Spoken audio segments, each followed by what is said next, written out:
Welcome to the Talkin VAWLS Network. My name is Boogie Bentley. Wanted to get a video out early today, kind of go through some transfer portal rumors. I think it's clear. I think it's been very clear. This coaching staff wants to add at least one more receiver through the transfer portal. We've talked about it over the last couple of weeks, kind of highlighted some specific players. We're going to go through a few today. But like I said, I think it's clear they want to be able to replace what VAWLS Jones Jr. has done, what Javonte Payton has done. Huge that, you know, Hendon Hooker's coming back, Cedric Tillman's coming back. You got the young guys in Jalen Hyatt, Jimmy Callaway, Jimmy Holiday. Can those guys come along? Walker Merrill, what's he going to do coming up in 2022? They've got some talent on this football team in that wide receiver room. They need somebody to take that next step. But like I said, I think it's clear this coaching staff is looking to add another receiver. So we're going to go through a few names, some rumors, a potential visit, and also a potential commitment coming later today. As always, before we get into it, go ahead and smash that thumbs up just below the video. Helps the channel, plays the analytics, it plays the YouTube game. We would appreciate it. Also, if you're new to the Talkin VAWLS Network, welcome. No, we're not experts. We're not insiders. We are fans just like you. So if you enjoy what we do here, go ahead and subscribe. Click that bell for notifications. You won't miss out when we go live or when we drop new content. Dauber and the Indie Kid will be live tonight, immediately following the basketball game. So make sure you tune in to that. Now let's go ahead and jump into it. One of you guys actually tagged me in the Talkin VAWLS Facebook group. And you mentioned that Oklahoma wide receiver Mario Williams had entered the portal late yesterday. And the early rumors, you know, I looked at that one, thought about making a video, but I don't really see Mario Williams coming to Tennessee. And what you said when you tagged me was, this is the type of talent that Tennessee needs to go after. And I don't disagree with that. But it sounds like the early rumors surrounding Mario Williams is that he wants to follow his five-star quarterback who also entered the portal this week. So obviously big time talent. I just don't see Tennessee in the mix.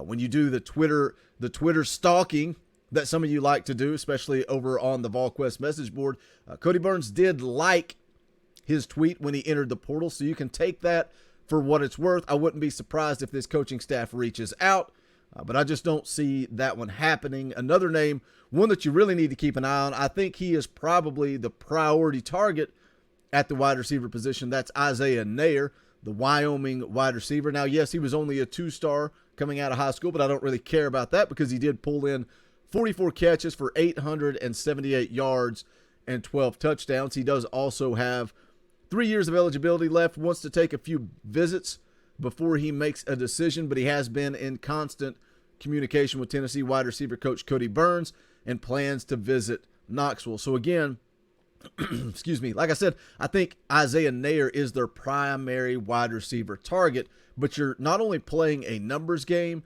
but you're playing a timing game, and that is because of this. Let me get this tweet up on the screen here. Just a moment. This is a tweet from Chris Hummer. It says, UCF true freshman wide receiver Titus Mokiao-Atimalala has entered the transfer portal. 24/7 Sports has learned he caught 12 passes for 102 yards and 1 touchdown this season for the UCF Knights. He was a 4-star prospect in the 2021 class. Now, this is a kid that's got a lot of eligibility left, a lot of football left to play. I'm going to go ahead and throw up some of his highlights from high school, his senior year of high school, because, again, he was a freshman this year. So not a lot of action this season. He is 6'1", 175 pounds. For Central Florida this year, he did appear in all 12 regular season games. He did get 1 start, again, as a true freshman. He caught 10 passes for 91 yards and a touchdown. He also returned 3 kickoffs for 68 yards, which averages out to 22.7 yards per return. Also returned 12 punts for 95 yards, an average of 7.9 per return. So is this, I think there's definite interest here. Tennessee could be in the mix. It sounds like Mokiao-Atimalala wants to commit today. So that's why I'm trying to get this video out early, give you guys a chance to take a look at it. Now here's where it gets interesting.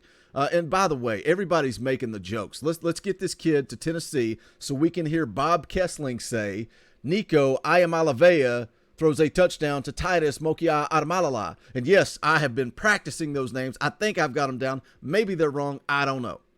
But let's look at Titus Mokiao-Atimalala and why he would potentially be considering Tennessee. Well, would he have interest? Would he have interest in coming from Knoxville? Because again, coming out of high school, he was a 4-star prospect out of the state of Hawaii. Now, yes, he did fly all the way across the country and committed to Central Florida, but he was the number 3 ranked player out of the state of Hawaii, the 18th ranked athlete. But again, the interest, his first SEC offer was from the University of Tennessee, but that was before Josh Heupel. That offer came from Jeremy Pruitt. Now, his relationship with Josh Heupel, clearly, he committed to Central Florida. He had a good relationship with Josh Heupel. That's who recruited him to Central Florida. He also has a good relationship with Dillon Gabriel. So when Tennessee hired Josh Heupel, there were a lot of questions up in the air about whether or not Titus Mokiao-Atimalala would stay true to his commitment to Central Florida. But he stuck it out, played his freshman year, but he also has a good relationship with Dillon Gabriel. So here we are heading into 2022. Josh Heupel, obviously the head coach at Tennessee, and then Dillon Gabriel obviously has transferred out from Central Florida.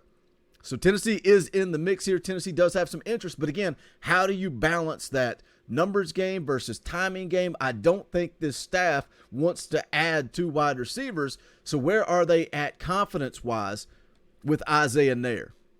If he's your priority, can you really sit around and wait? Or if you have a guy like Titus Mokiao-Atimalala and you have interest there, do you go ahead and get him on campus, take his commitment? It's a tough game trying to play. Not only you're heading into February with some spots to fill in the class of 22 with true freshmen, but you're also trying to balance out those transfer portal numbers. Well, let's take a look at the scouting report.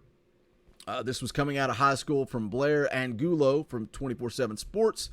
It projects Mokiao-Atimalala as a 4 to 7 round draft pick, slight narrow build with projectable length, lean frame that should be able to take additional mass without sacrificing explosiveness. Since he's a dynamic 2-way athlete with positional versatility, downfield threat, and electric in space.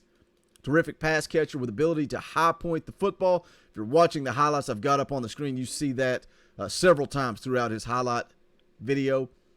A fluid route runner who seemingly glides in and out of breaks, ball hawking safety on defense. Instinct and aggressive in run support, must improve overall physicality and get stronger. Potential multi-year starter at Power 5 level with chance to garner serious NFL draft attention. So again, clearly, Josh Heupel had interest in this kid coming out of high school. He's got interest now. The rumor is this kid wants to commit sometime later today.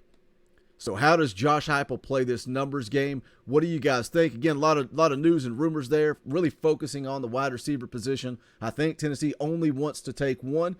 According to Brent Hubbs over at VAWLS, it sounds like they also want to take a running back. We'll see how that plays out. Obviously, we know they need help on defense. So we'll continue to keep you guys up to date as the rumors come in on the transfer portal. You know, I drop a lot of individual videos for you guys, so I wanted to drop kind of just a rumor mill of several names there that Tennessee is dialed in on. So leave me a comment. Let me know your thoughts. If you had your choice of all three, between Mario Williams, Isaiah Neyor, or Mokiao-Atimalala, who would you look at? Who do you think is more realistic? Who fits this offense? Also, if you have not done so yet, please smash that thumbs up on the way out the door. Also, you can check out the official merchandise of the Talkin VAWLS Network if you go to bonfire.com/store/Talkin VAWLS. Any and all support would be greatly appreciated. And also, just a quick reminder, don't forget, Dauber and the Indie Kid will be live tonight immediately following the basketball game, so make sure you tune in to that. Tons of content coming your way, more videos following the transfer portal, following recruiting news. Obviously, there's the rumors out there of Tim Banks and that Notre Dame defensive coordinator job. Don't see it happening. If it does, we'll keep you guys up to date. This is the Talkin VAWLS Network. My name is Boogie Bentley. Go Big Orange. The songs howl like me, poets sat in our chains, soaking moonlit falls, unbroken past this inundated orb that we draw home, and it's night and I'm alone and I'm alive.